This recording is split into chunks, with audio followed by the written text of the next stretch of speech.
Apocalipse, ou o livro da Revelação, capítulo de número 21.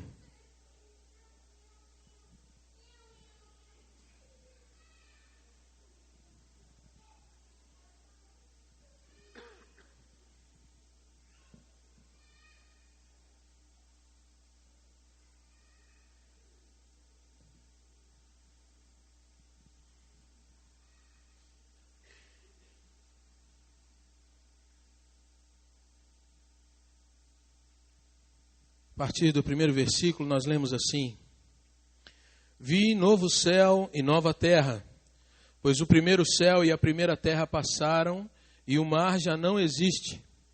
Vi também a cidade santa, a nova Jerusalém, que descia do céu, da parte de Deus, ataviada como noiva adornada para o seu esposo. Então, ouvi grande voz vinda do trono, dizendo: Eis o tabernáculo de Deus com os homens. Deus habitará com eles. Eles serão povos de Deus, e Deus mesmo estará com eles. E lhes enxugará dos olhos toda lágrima, e a morte já não existirá. Já não haverá luto, nem pranto, nem dor, porque as primeiras coisas passaram. E aquele que está sentado no trono disse: Eis que faço novas todas as coisas. E acrescentou: escreve, porque estas palavras são fiéis e verdadeiras. E disse-me ainda: tudo está feito. Eu sou o Alfa e o Ômega, o princípio e o fim. Eu, a quem tem sede, darei de graça da fonte da água da vida. O vencedor herdará estas coisas, e eu lhe serei Deus, e ele me será filho. Quanto, porém, aos covardes, aos incrédulos, aos abomináveis, aos assassinos, aos impuros, aos feiticeiros, aos idólatras e a todos os mentirosos, a parte que lhes cabe será no lago que arde com fogo e enxofre, a saber, a segunda morte. Vamos orar. Senhor nosso Deus e nosso Pai, a Tua palavra está aberta e foi lida aqui, Senhor Deus. Ó Pai, em nome de Jesus, nós declaramos diante de Ti, ó Pai, a nossa incapacidade, a nossa limitação de expor tudo aquilo que a Tua palavra, Deus, tão rica e preciosa, tem para nos oferecer. Mas, ó Deus, nessa hora, nós rogamos a iluminação e a bênção do Teu Santo Espírito sobre nós, de tal forma, Deus, que nós possamos ser trabalhados, ornados, Deus, ser tratados pela Tua presença e pela Tua graça. E que, ó Deus, nós possamos guardar no nosso coração aquilo que a Tua palavra tem para nós nessa noite. Ó Deus, sonda as nossas vidas nessa hora. Visita cada irmão aqui, ó Pai, conforme a Tua vontade. E, ó Deus, em nome de Jesus, esconda o Teu servo, para que, ó Deus, somente a Tua voz seja ouvida. E que, em nome de Jesus, seja a Tua palavra falar com cada um de nós. Para a glória somente do Teu nome. Assim nós oramos em nome santo de Jesus. Amém.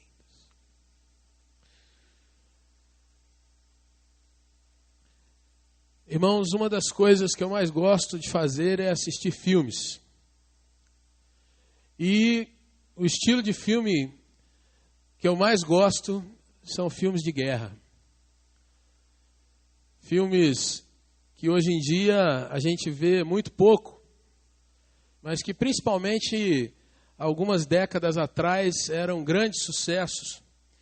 E até hoje são os filmes que alegram o meu coração, permeiam assim o meu imaginário.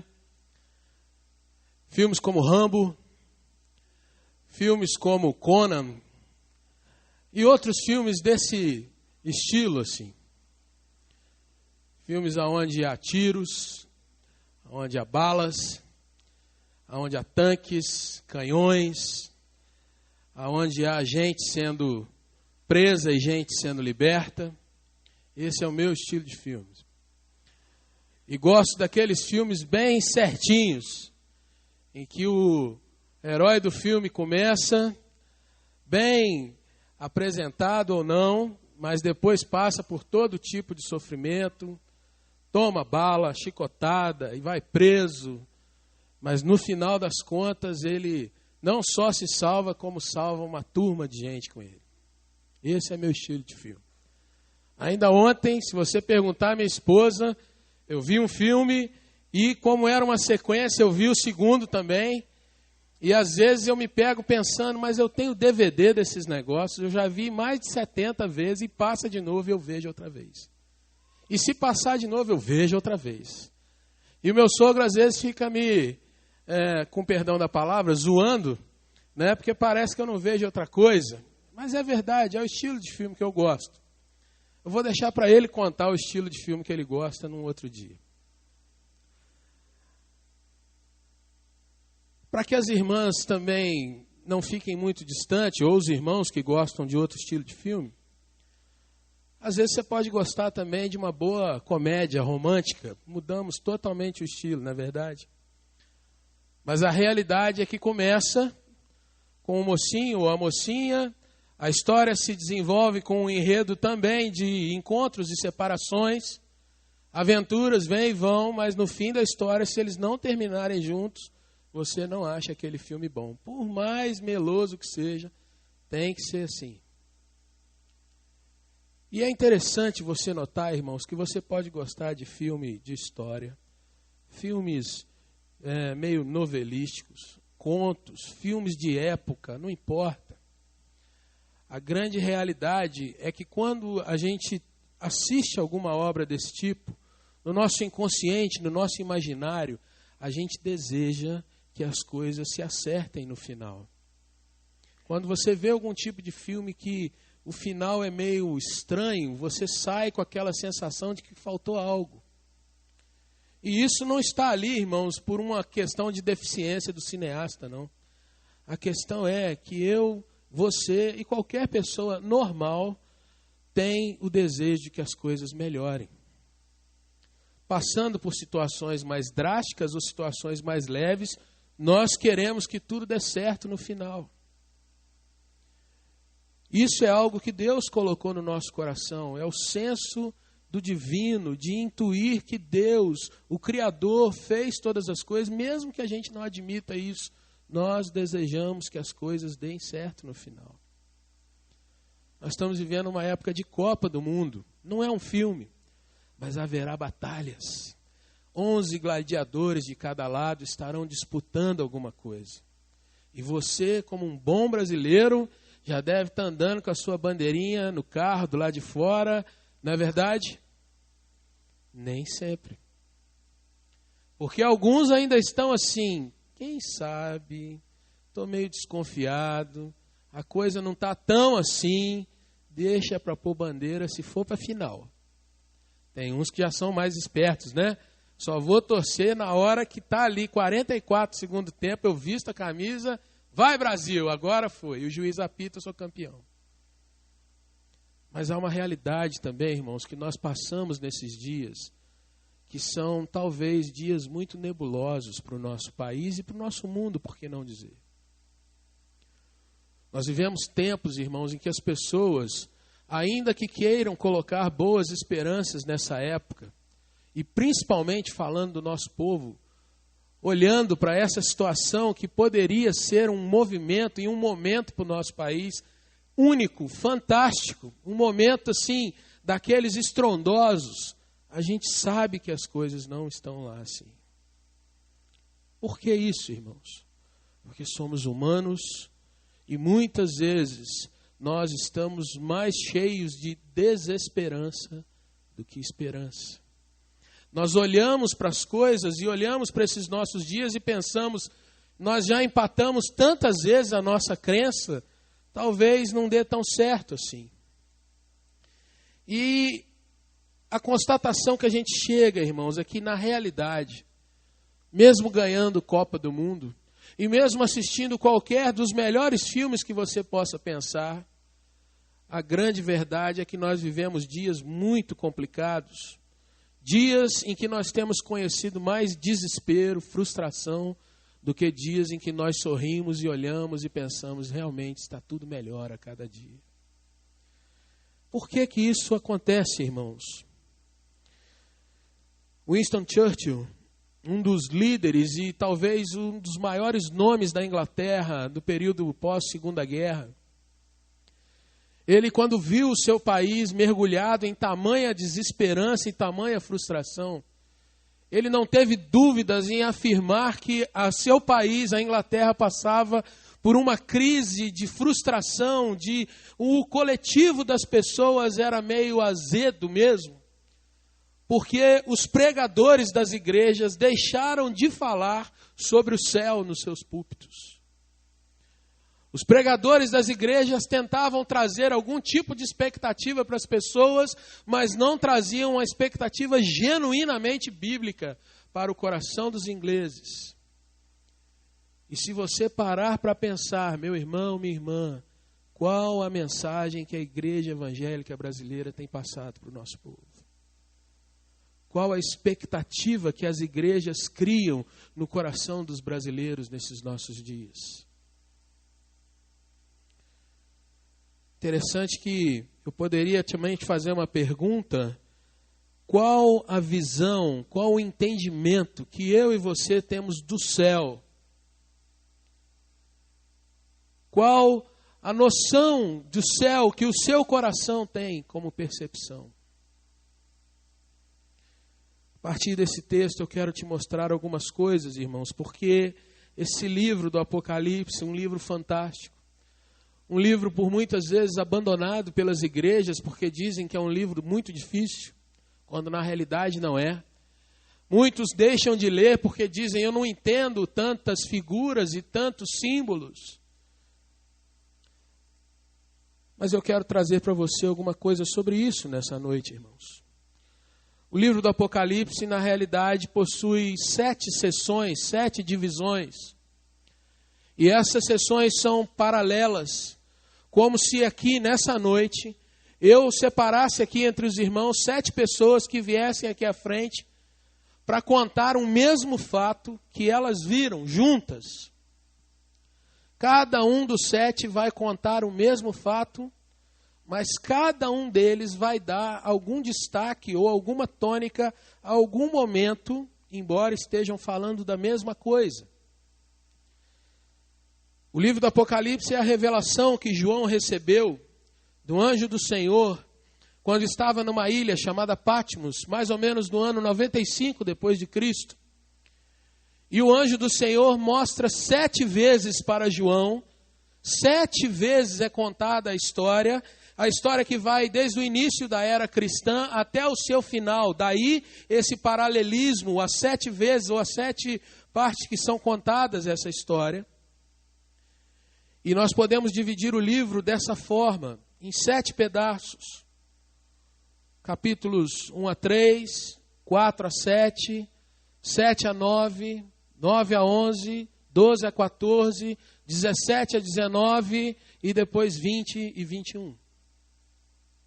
E aí, irmãos, nessas 7 passagens, 7 pedaços, você vai observar, se você ler o livro, que a história começa, vai até um certo ponto e depois vem uma menção ao juízo final, por exemplo.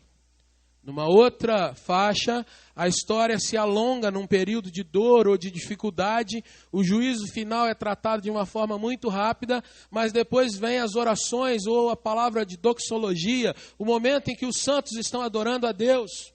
E aí esse trecho é aumentado. Momentos, por exemplo, como no capítulo que nós cantamos e conhecemos bem, quando o povo de Deus está ali diante do Cordeiro cantando ao que está sentado no trono, seja a honra, a glória e o louvor. É uma das partes finais dessas passagens. Mas nessa última faixa do livro, irmãos, nessa última passagem, nessa última faixa desse paralelismo, nós vemos uma concentração maior na visão e na descrição dos tempos após juízo. Nós vemos, por exemplo, que o capítulo 20 vai falar sobre o início de todas as coisas, mas vai falar principalmente da questão da derrota de Satanás e o juízo de Deus. E logo depois você vai ver uma grande sessão falando do céu, capítulo 21, e depois, o capítulo 22. O foco, irmãos, de todo o livro, na realidade, é demonstrar algumas coisas para nós.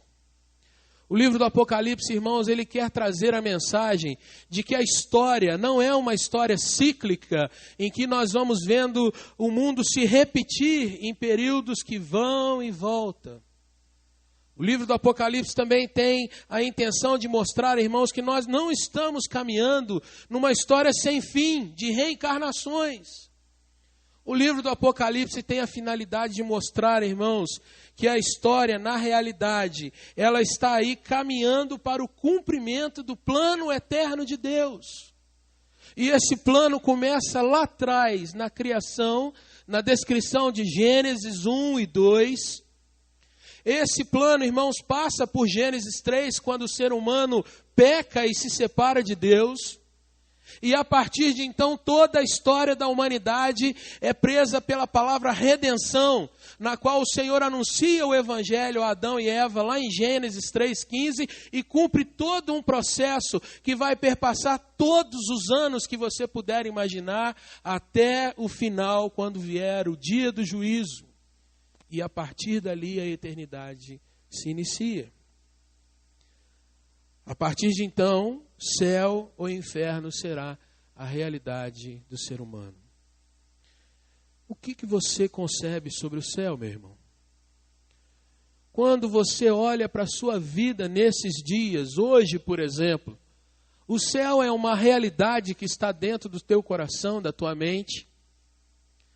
Mas por que isso, pastor? Por que essa pergunta? Porque a concepção que você tem de céu, meu irmão, é que vai fazer como que você desenvolve a sua vida aqui na terra. A forma como você vislumbra o céu vai nortear como você conduz a sua vida aqui na terra. Um exemplo, dinheiro.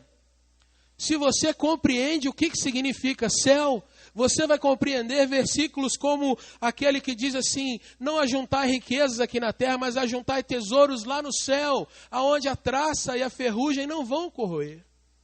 Mas se você não tem uma concepção correta do céu, você vai cumprir um outro texto da Bíblia que diz que o amor ao dinheiro é a raiz de todos os males, e você vai amar o dinheiro, você vai querer acumular o dinheiro, você vai querer mais e mais, porque na realidade você está preso à terra e não ao céu. Uma outra coisa são os bens oriundos do dinheiro e do nosso esforço. O apóstolo Paulo nos diz: pensai nas coisas lá do alto. Mas se você não tem uma compreensão correta do céu, você se agarra aos valores da terra e você passa a viver como as pessoas normais aqui desse planeta vivem. Você se agarra ao que elas se agarram. Mais uma questão desse exemplo, a esperança.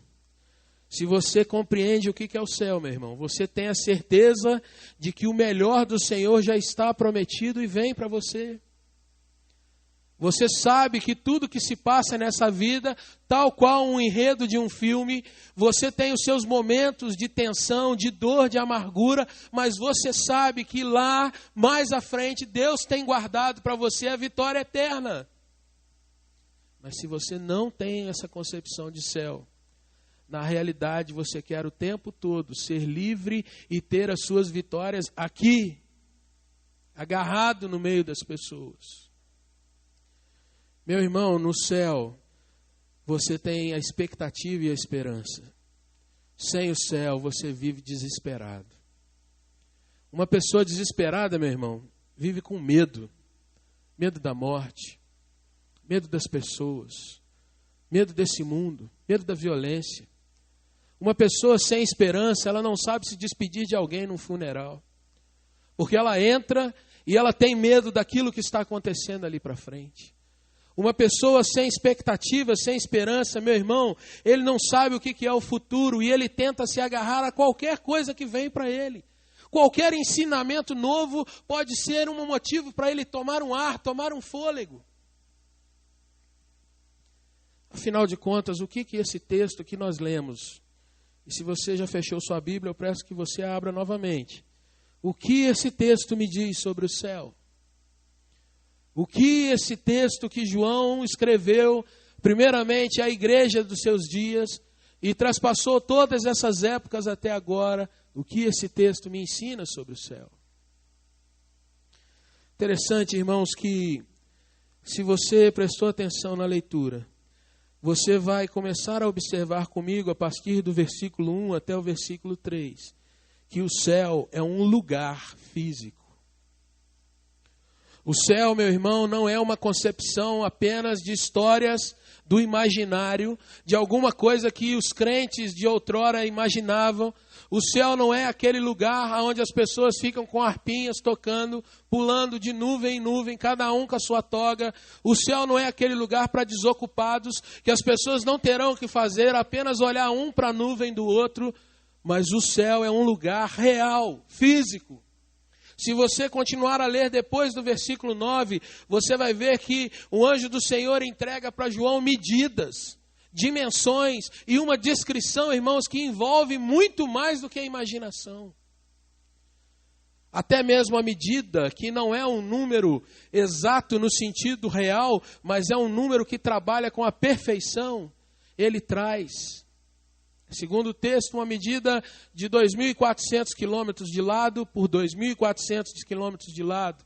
A cidade quadrangular, a cidade quadrada, a cidade que tem o vértice perfeito. O céu é um lugar físico, irmãos. E por que eu posso entender isso? Porque no versículo de número 1 você vai ver uma palavra que se repete. A palavra é novo ou nova. No livro do Apocalipse, essa palavra ocorre por 9 vezes, mas só nesse trecho, nesse pedaço de trecho que nós lemos, irmãos, ela aparece 4 vezes das novas. E não é um céu criado, mas é um céu regenerado, é um céu feito de novo, é por isso que está aí, novo céu e nova terra. Se você enxerga esse mundo, meu irmão, se você pisa num chão que é físico, saiba, você pisará também na eternidade num lugar que é físico. Isso é o que diz a palavra do Senhor. Nesse lugar físico, regenerado, tratado, você vai ver, meu irmão, que há uma diferença muito básica e muito forte entre tudo aquilo que nós podemos ver na narrativa, por exemplo, de Gênesis e nessa narrativa. Qual a diferença entre essa terra e a nova terra? Qual a diferença entre esse céu que vemos e o céu de Apocalipse? É a extinção do pecado. É a retirada de tudo aquilo que trouxe mal para o ser humano. Mas o texto não diz que é apenas um lugar físico, o texto diz também que é um estado. O versículo 2 nos diz assim: vi também a cidade santa, a nova Jerusalém. E ele diz que descia do céu, da parte de Deus, ataviada como noiva. Pessoas, gente que tem sido preparada, gente que tem sido ornada pelo próprio Deus para se encontrar com Ele mesmo. O céu, então, irmãos, é um lugar físico e também é um estado. Um lugar físico de perfeição eterna e um estado de felicidade eterna. Essa é a primeira coisa que eu aprendo nesse texto, meu irmão. Mais ainda, esse é um lugar incorruptível, porque as coisas antigas, aquelas que vão se apodrecendo, aquelas que estão presas ao tempo e espaço, elas passaram, segundo a narrativa. O que eu aprendo nesse texto sobre o céu, meu irmão, é que se eu tenho que colocar a minha expectativa em algo, se eu desejo estar num lugar onde de fato eu não me prenda mais a nenhum tipo de dificuldade, de dor, eu deveria ansiar por viver no céu. Lá no céu, lá no céu. Mas o texto continua. E o texto vai trazendo algumas coisas, irmãos, fantásticas sobre o céu. O que o texto me diz sobre o céu? E um segundo ponto sobre o céu, eu posso aprender, irmãos, que o céu é um lugar de prazer, de alegria, de felicidade eterna. E é interessante você pensar nisso, e eu estou no versículo 4 do texto, é que se eu perguntasse aqui, começando com o André, passando por toda a igreja, chegando aqui à frente do nosso irmão Cláudio, se eu perguntasse para você assim, o que é felicidade para você? O que é prazer eterno para você? Cada um de nós poderia trazer alguma nuance, alguma noção. Mas a realidade, irmãos, é que nenhum de nós poderia descrever com perfeição o que é prazer. Cada um de nós poderíamos dizer estados ou coisas que nos trazem um prazer que é limitado. Mas o que é tal prazer eterno? E talvez seja aí, irmãos, um dos grandes obstáculos que nós temos para trazer isso para o nosso coração. Mas é interessante que João, quando vai falar disso, ele não usa essa descrição, mas ele usa exatamente uma negativa para que nós tenhamos a dimensão daquilo que nós estamos falando. Quantos aqui sabem o que é dor? Se eu te perguntar se você sabe o que é sentir dor, eu tenho certeza que, começando do André, passando por toda a congregação, chegando até aqui o Cláudio, todos nós sabemos dizer algo que nos traz dor. Dor física, dor da velhice, o cansaço de trabalho. Todos nós sabemos o que é tristeza, irmãos. Tristeza, às vezes, pela culpa de algo errado que nós carregamos e achamos que não tem como resolver isso. Todos nós sabemos, irmãos, o que é o sentimento de desespero, às vezes. Todos nós sabemos, irmãos, o que é separação. Aquela saudade que nós temos de alguém, e principalmente quando é de alguém que a gente não consegue mais ter contato. Nós sabemos como vamos dormir à noite. Se eu fosse perguntar para você quantas vezes você já chorou sozinho, com certeza você sabe me dizer. Mas é interessante que quando João vai falar do céu, ele diz que lá vai ser o lugar onde essa dor que você já experimentou ou experimenta hoje não vai existir mais.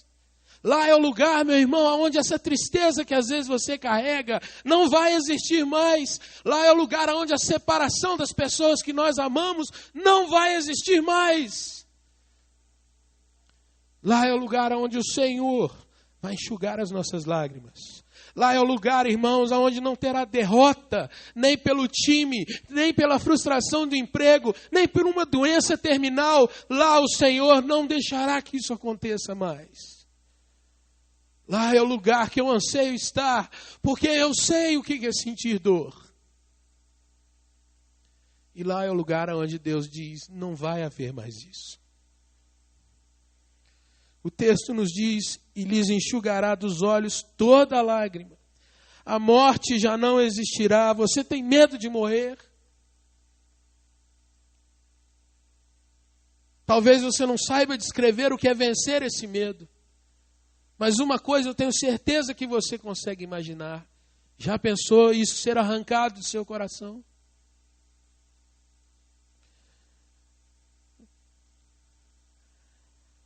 Já não haverá luto, nem pranto, nem dor, porque as primeiras coisas já passaram. Novamente, João traz uma realidade nossa. Nós vivemos em dias de problemas, como disse Martin Luther King. Nós vivemos em tempos de dificuldades, mas esses dias vão passar. O texto me ensina, irmãos, que lá no céu não haverá tantas coisas que machucam e nos impedem de, às vezes, sorrir com mais tranquilidade. João ainda dá mais uma coisa que é fantástica.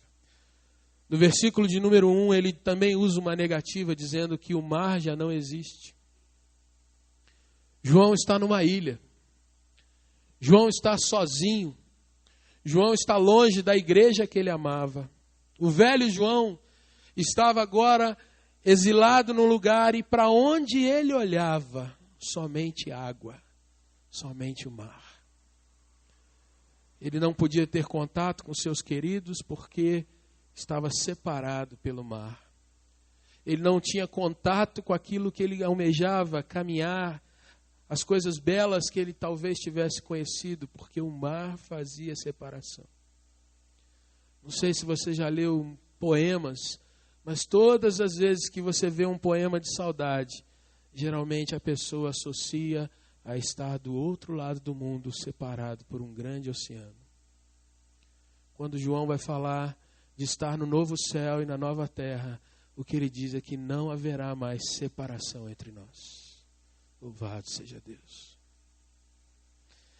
Sabe, irmãos, a certeza do céu, a vivência com essa esperança no coração, ajuda-nos a encarar a nossa própria morte. Às vezes nós não gostamos de tratar desses temas. Nós somos da época, eu creio que a maioria daquela turma que diz assim, bate nessa boca, vira essa boca para lá. Mas essa é uma realidade, irmãos. Mas eu queria te fazer um desafio. Estude outras religiões. Leia sobre elas. O que elas dizem sobre o outro lado. Você verá que algumas delas demonstram que você não tem esperança. Que você vai ficar vagando e vagando e vagando. Outras dizem que você vai reencarnar. E se você hoje acha que está experimentando dor, imagina quando você voltar e experimentar isso outra vez. Mais machucado, mais dor e mais morte. Essa é a volta, essa é a reencarnação. Até quando? Até o infinito. Outras religiões dizem que nós estaremos mergulhados num abismo sem fim. Outras dizem que nós vamos apenas fechar os nossos olhos e nada mais existirá. O cristianismo, meu irmão, é a única religião que diz que há uma promessa de vida e de um lugar sem dor, sem nada que nos impeça de estarmos juntos para sempre, sem tudo que nos impede ou nos atrapalha de vivermos em comunhão. Se você de fato estudar a sua Bíblia, se você de fato se largar de apenas ler a Bíblia como uma caixa de promessas e mergulhar nisso, meu irmão, seu coração será cheio de expectativa, porque você vai ansiar, Deus, é para lá que eu quero ir. Às vezes eu me pego, irmãos, pensando em irmãos que já se foram. Mas eu sei, e eu não vou citar nomes aqui, porque a gente às vezes pode constranger alguém. Mas eu sei que eu vou encontrar com muitos irmãos que me ensinaram a ler a Bíblia aqui. Que foram exemplos para mim nessa igreja. Mas eu vou me encontrar com homens como João Calvino ou John Owen. Gente que cada vez que eu leio eu fico, Deus, eu quero essa fé para mim. Eu vou me encontrar com Davi. E quem sabe a gente possa tocar harpa e guitarra. Eu vou me encontrar com Abraão. E ele vai me contar muitas coisas, mas eu vou estar com Jesus. E eu vou me encontrar com Deus, irmãos, a quem eu vivo. Agora, por que muitas vezes nós dizemos que amamos Jesus, mas não queremos estar com Ele lá? Porque nem sempre nós temos a perspectiva correta desse céu, que nós confessamos e cantamos, mas que não enche o nosso coração de expectativa. Que esse texto me ensina sobre o céu, meu irmão. Os versículos de 5 a 7 mostram que ele é a última parte de uma promessa que vem sendo trabalhada e cumprida ao longo dos séculos. E é fantástico eu olhar para o céu, irmão, porque eu posso dizer que ele não está aqui na minha imaginação, mas ele está na palavra de Deus. Veja o que o texto diz. Aquele que está sentado no trono disse, versículo 5, eis que faço novas todas as coisas. E acrescentou, escreve, porque essas palavras são fiéis e verdadeiras. E disse-me ainda, tudo está feito. Eu sou o alfa e o ômega, o princípio e o fim. Eu, a quem tem sede, darei de graça da fonte da água da vida. Aleluia. Há algo que eu quero contar para você que está nesse texto, irmãos. O versículo 6 diz assim, tudo está feito. A nossa tradução diz feito, mas o verbo fazer aí, ele não deveria estar traduzido dessa forma. Na realidade, quando nós lemos no original, a realidade traz o texto, tudo foi tornado pronto. Tudo foi generado, tudo foi refeito, tudo foi renovado, tudo foi modificado. E isso me faz chegar aonde, irmãos? Deus, quando prepara o céu para nós, Ele está fazendo com que o seu povo retorne ao Éden. Retorne à terra que nós tínhamos em Gênesis 1 e 2. E se você ler Gênesis 1 e 2, você vai começar a perceber algumas coisas ali. Por exemplo, você vai ver que havia uma harmonia perfeita entre todas as partes da criação.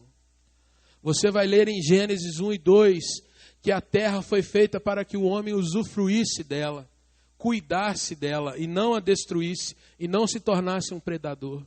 Você vai perceber em Gênesis 1 e 2 que há um mandato para que nós cuidássemos bem dessa vida.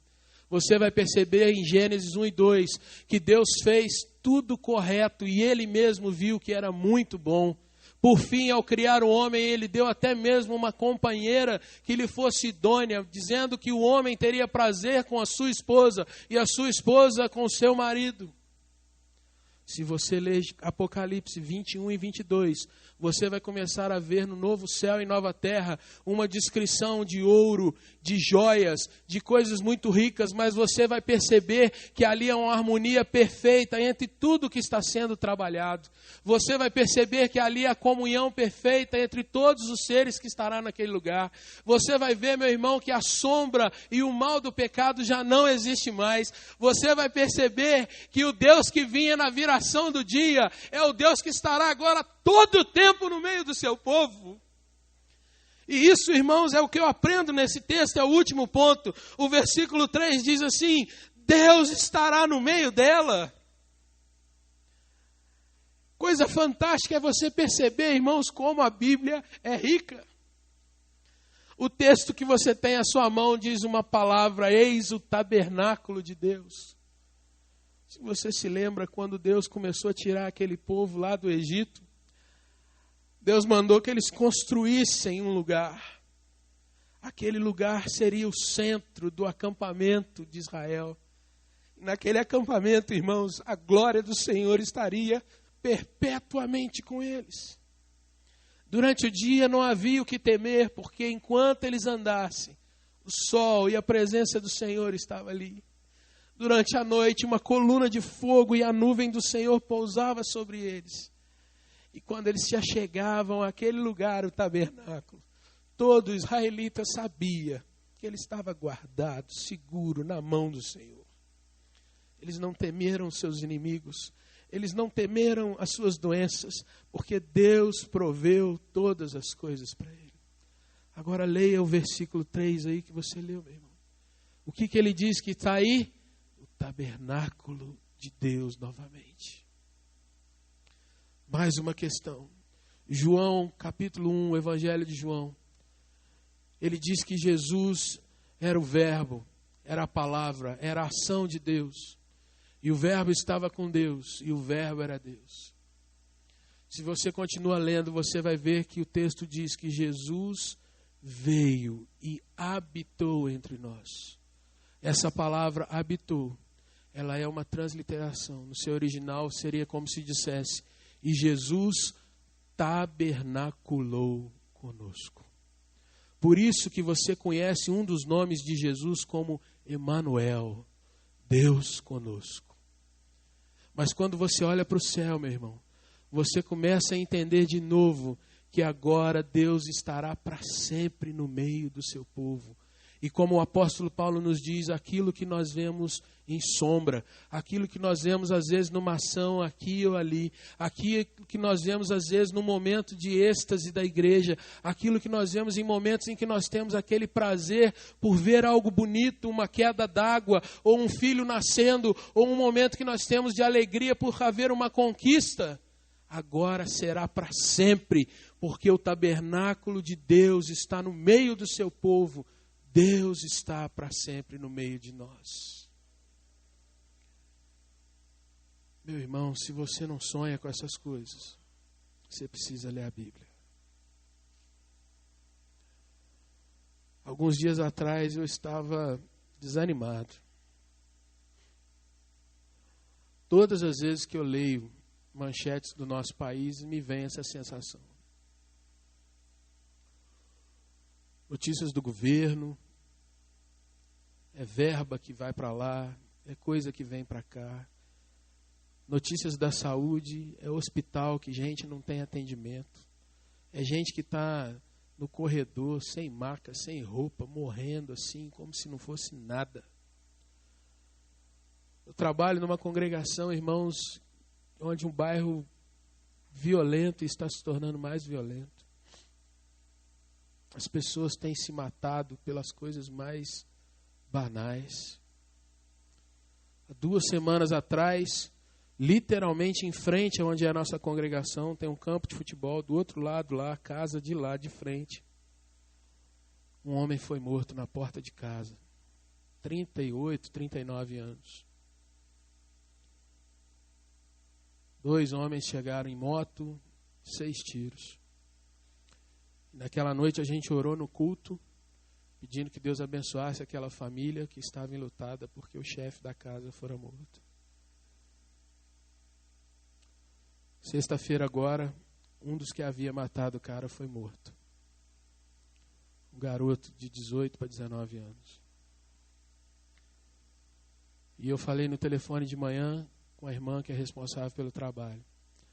E ela disse: Jefinho, eu estou aqui assustada porque o corpo está lá em frente, a casa de uma das irmãs da igreja. E de tarde eu falei com ela novamente, ela disse: o corpo continua lá. Que violência é essa, irmãos? Que brutalidade é essa? Que dias são esses nossos? E às vezes eu fico olhando e pensando, irmãos, para onde nós estamos caminhando. E o que traz consolo ao meu coração é saber que eu não sou desse lugar. E eu estou voltando para a casa do meu pai. Talvez muitos aqui nessa noite possam me achar um tolo. Paciência. Talvez alguns nessa noite possam me achar um sonhador. Que seja. Mas eu sei o que vai no meu coração. E o meu Deus, cada vez que eu abro a boca, Ele fala comigo: continua. Porque a tua esperança, ela está baseada na sua palavra. E essa palavra não falha. O versículo de número 6 diz, irmãos, que o céu é obra de Jesus. Ele é quem fez. Não sou eu quem construiu o meu céu. Esse céu não é parte da minha imaginação. Esse céu é a minha fé na palavra de Deus. Mas eu quero caminhar para o final dessa palavra te perguntando: como é que anda a sua vida? Esse texto que eu li para você e que nós tentamos expor algumas coisas, porque o texto é fantasticamente cheio de riquezas. Esse texto, meu irmão, não é um filme.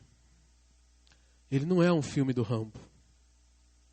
Ele não é uma comédia romântica. Esse texto é a minha realidade, é a realidade daqueles que creem na palavra de Deus. Mas esse texto também traz, no último versículo, um alerta. Esse texto diz, irmãos, que muitos são esclarecidos, conhecem essa verdade. Mas eles têm medo de encarar e começar a andar com ela. Esse texto diz, irmãos, que alguns simplesmente zombam disso e não creem. Aqueles que são esclarecidos, mas não assumem essa postura, às vezes com medo da família, o que vão fazer comigo? Às vezes com medo dos seus companheiros de trabalho, de estudo, o que eles vão pensar de mim? Como eu vou ser tratado pela sociedade? Eles são chamados de medrosos ou covardes. Aqueles que rejeitam sistematicamente dizem isso não é uma verdade. São chamados de incrédulos. E há aqueles outros irmãos que o texto diz que são aqueles que não têm honra pela vida alheia. São aqueles que apenas menosprezam o ser humano, criação de Deus. São aqueles irmãos que trazem o mal, os assassinos. Ou aqueles que desprezam a pureza do outro, do ser humano. São estupradores, são violentadores, são aqueles que abusam do outro ser humano. O texto ainda diz daqueles que querem criar as suas próprias fórmulas de felicidade. Aqueles que buscam em coisas da natureza, em fórmulas ou em poções, achando que vão conseguir dali a sua própria resposta. São chamados de feiticeiros. E aqueles irmãos que não glorificam a Deus, mas acham outros ídolos para tratarem com eles, são chamados de idólatras. E ainda por último, irmãos, ele traz alguma coisa que pode esbarrar muito naquilo que são as nossas mensagens como povo evangélico. Alguns que dizem que você vai ter um céu, mas que você tem que se concentrar no aqui e no agora. Você deve adquirir aqui e agora, e você tem que ser o mais poderoso dessa terra, porque você é cabeça e não é cauda. Aqueles que dizem que você tem que demonstrar o seu poder em Deus para que o mundo creia. Esses são chamados de mentirosos pela palavra de Deus. Porque a palavra do Senhor nos diz que aquele que tinha toda a honra, toda a glória, ele deixou a sua glória para morrer por nós, que era o Filho de Deus vivo. Eu quero encerrar nessa noite te perguntando, meu irmão, você tem expectativa pelo céu? Veja bem, eu não estou te perguntando se você quer morrer. Tem gente que acha que quando a gente fala do céu, a gente quer te dar uma forcinha para empurrar para lá. Tipo assim, eu quero tanto ir para o céu, então vai. Não é isso. Mas eu quero te perguntar se você é alguém que carrega esperança nesse seu coração. Se você, meu irmão, é alguém que carrega para os outros um sentido de que você crê em algo diferente. Porque as pessoas aí fora, elas não têm perspectiva da realidade eterna. Tudo que elas têm é o que vem na mão delas. É internet, é dinheiro, é tecnologia, é o prazer por prazer, é sexo, é mundanismo. Se nós nos calarmos, irmãos, é isso que vai dominar esse mundo a cada vez mais. Mas você pode ajudar a povoar o céu. Você pode levar a sua família para lá. Você, meu irmão, minha irmã, pode ser agente de glória para o nome do Senhor.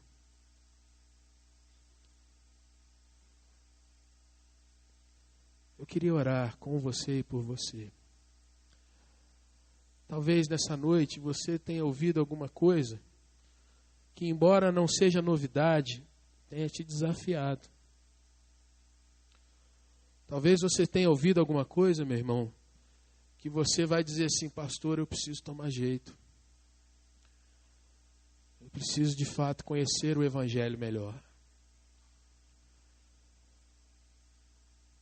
E talvez você que está me ouvindo nunca tenha parado para pensar que talvez você tenha falado muito de Jesus, ouvido muito falar de Jesus, mas você nunca parou para pensar nas consequências de ser um servo de Jesus. Talvez você nunca parou para pensar na consequência que a sua vida está indo tomar. E eu queria orar com você. Ao vencedor, o Senhor diz que herdará todas essas coisas.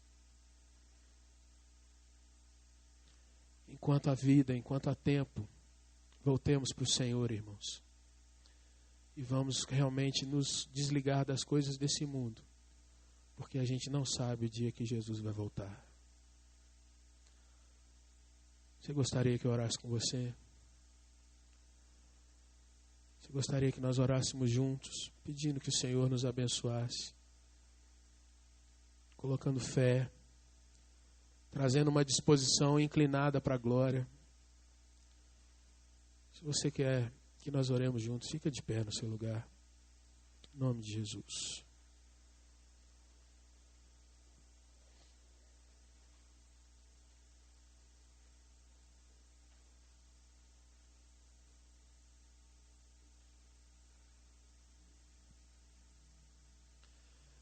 Deus eterno, louvado seja o teu nome, Pai. Louvado seja o teu nome, Senhor. Louvado, glorificado seja somente o teu nome para todo sempre. Senhor, quantas vezes nós andamos por essas ruas dessa nossa cidade, Pai. E às vezes nunca paramos para pensar, ó Deus, que um dia nós não estaremos mais nessas ruas. Um dia, Deus, nós não estaremos mais nessa casa que se diz nossa. Um dia, Deus, nós não estaremos mais num culto de domingo aqui, Pai. Mas, ó Deus, a Tua palavra nos oferece para nós 2 destinos, ó Deus, aos quais invariavelmente em um deles nós vamos estar. Pai, nessa noite, em nome de Jesus, que o Teu Santo Espírito esteja soprando sobre nós. Eu oro nessa hora, Senhor Deus, por esse irmão, por essa irmã, que está dizendo para Ti, Senhor, Deus, ajuda-me na minha falta de fé. Senhor, em nome de Jesus, que nós possamos, Deus, ter os nossos olhos, os nossos ouvidos, o nosso coração aberto, ó Deus, para a realidade da Tua palavra e ver, ó Deus, que ela se cumpre nos nossos dias. Senhor, em nome de Jesus, entenda a nossa dor, Pai. Eu sei que o Senhor entende, mas, Pai, nessa hora, ministra ao nosso coração a fé que pode realmente trazer a expectativa e a esperança de dias melhores para as nossas vidas, Senhor. E dias, ó Deus, que nunca mais vão terminar, porque a Tua palavra diz que o céu é a eternidade, onde nós teremos um lugar perfeito e uma vida perfeita diante do Senhor, Pai. Senhor, nessa hora, em nome de Jesus, aqueles irmãos que têm andado em confusão, Pai, que muitas vezes têm andado com medo, desesperados, sem, ó Deus, entender qual é o sentido da vida deles aqui nesse lugar.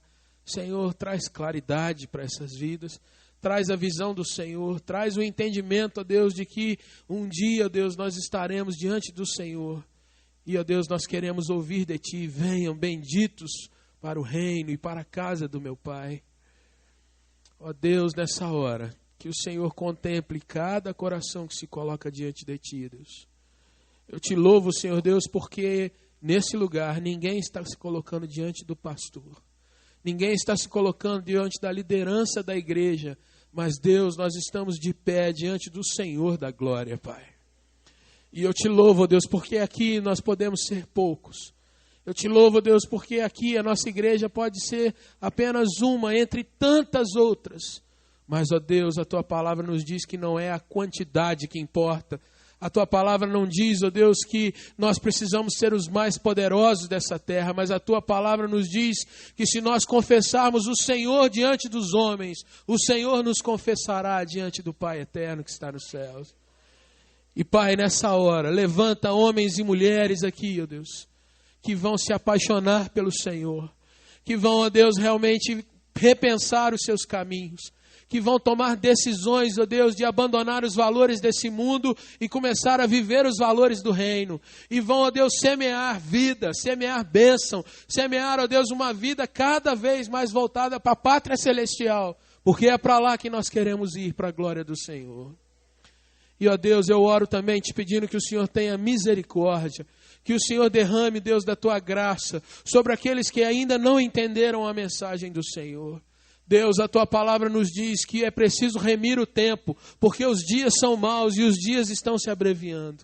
Eu te peço, Pai, que o Senhor abençoe esse ou essa que ainda não entende a mensagem do Evangelho, que ainda não entende o amor de Jesus, que ainda não foi, ó Deus, alcançado por essa palavra. Senhor, por graça, por misericórdia, estende a Tua mão sobre esses também. E, ó Deus, em nome de Jesus, que hoje haja salvação nesse lugar. Que hoje, ó Deus, haja confissão pelo Teu nome. Que hoje, ó Deus, haja transformação de vida. Que hoje, ó Deus, haja o fogo do Senhor queimando vidas nesse lugar. E, ó Deus, desde já eu quero Te glorificar e Te agradecer. Eu quero Te louvar, Senhor Deus, porque a cada dia o Senhor nos fortalece. O Senhor nos toma pela mão e diz, eu sou contigo. Louvado seja o Senhor por isso. Eu Te louvo e Te agradeço, Pai, em nome de Jesus Cristo, nosso Senhor.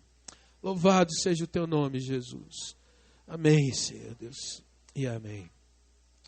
Meu irmão, se você puder, dá um abraço nesse irmão que está do seu lado. E diz para ele: meu irmão, eu quero morar com você no céu. Quero te encontrar na glória.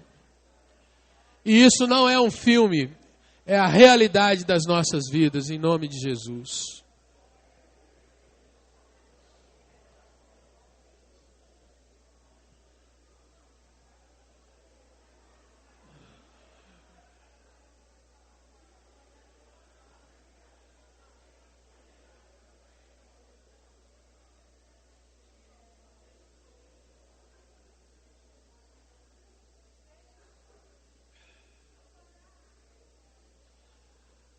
Para encerrar, só gostaria que você se lembrasse. Aonde você está semeando e o que você está semeando entregam o que você vai colher